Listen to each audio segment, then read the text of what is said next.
Bismillahirrahmanirrahim. Alhamdulillahi rabbil alamin wa salatu wa salamu ala rasulina Muhammad wa ala alihi wa ashabihi ajma'in. Amma ba'd. Assalamu alaikum wa rahmatullahi wa barakatuh. Құрметті мұхтарам жамаат. Бүгінгі қозғайтын тақырыбымыз хұтпа айтылып жатқан уақытта әмин деп айтуға бола ма?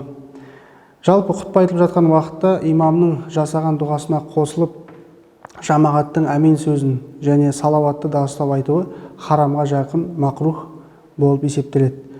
Негізі жамағаттың имамға ілесіп әмин сөзін және салауатты іштей айтқан дұрыс болып есептеледі. Енді бұл мәселеге қатысты Ханафи мазхабының еңбектерінде былай делінген.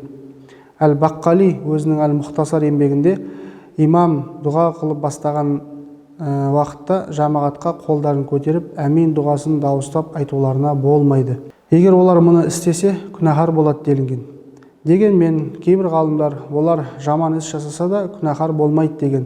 Алайда бірінші, яғни күнәһар болады деген көзқарас дұрыс саналады және фәтуа да осы көзқарасқа сай беріледі. Дәл осы секілді егер пайғамбарымыздың саллаллаху алейхи уассалам аты аталса да дауыстап салауат айтуға болмайды. Бәлки салауатты іштей жүрекпен айту қажет, әрі фәтуа осы көзқарасқа сай беріледі деген.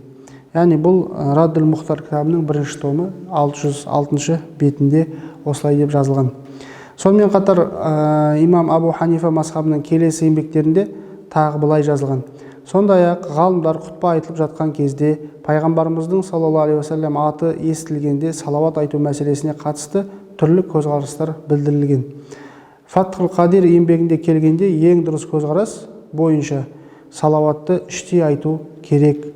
Яғни Әл-Бахрул Лайқ және Әл-Фатауа Әл-Хиндия еңбектерінде де осылай деп жазылған. Яғни дұрысын әлбетте Алла білуші.